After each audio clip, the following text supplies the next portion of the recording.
এই নির্দেশকে কেন্দ্র করে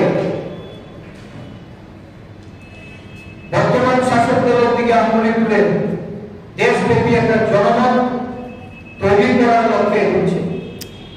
দেখা গেল কালকের দিনে সিটিজেনশিপ অ্যামেন্ডমেন্ট অ্যাক্ট লাগু করা হয়েছে। কারা লাগু করে সারা দেশব্যাপী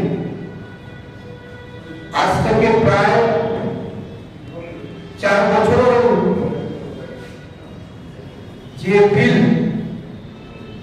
পার্লামেন্টে পাস করার সুবাদে লাগু করার ক্ষেত্রে দেশব্যাপী একটা আন্দোলন, গণ আন্দোলন তৈরি হয়েছিল। যারা এই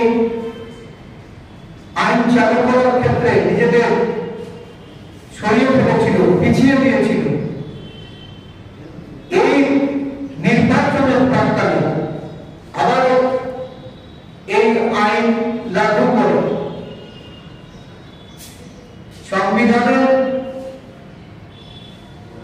অবমাননা করে, কারণ ভারতীয় সংবিধান কখনো ধর্মভিত্তিক এই ধরনের কোন নাগরিকত্ব এটা লাগু করে।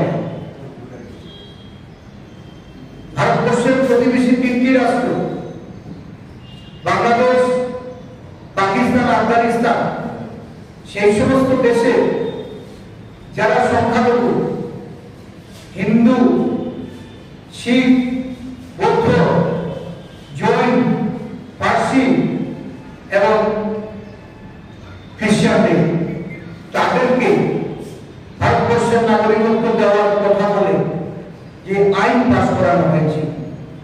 দেখা গেছে ভারতবর্ষের এই ডেমোগ্রাফি, ভারতবর্ষের মধ্যে এই নাগরিকতার যে অসাম্যতা তৈরি করে একটা অংশকে বাদ রেখে যারা এই নাগরিকত্ব আইন চালু করতে চেয়েছিলেন, এই সমস্যা সারা দেশব্যাপী যখন গণ আন্দোলনে পরিণত হয়েছে, আমাদের ত্রিপুরা রাজ্যেও এই নিয়ে আন্দোলন হয়েছে।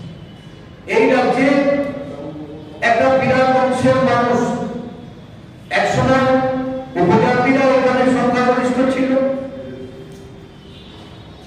51 এবং 71-এ পরবর্তী সময়ে এই রাজ্যে মাইগ্রেটেড হয়ে বা ইনফ্লাক্স হয়ে একটা বিরাট জনসংখ্যা দেখা গেছে যে এই উপজাতি জনগোষ্ঠীদের ছাড় দিচ্ছে। এবং যখন এই নাগরিকত্ব আইন সংশোধনীর নামে এখানে যখন এটা গৃহীত হচ্ছিল, আমাদের রাজ্যেও একটা বিরাট অংশের জনজাতি গোষ্ঠীর মানুষ আন্দোলনের সঙ্গে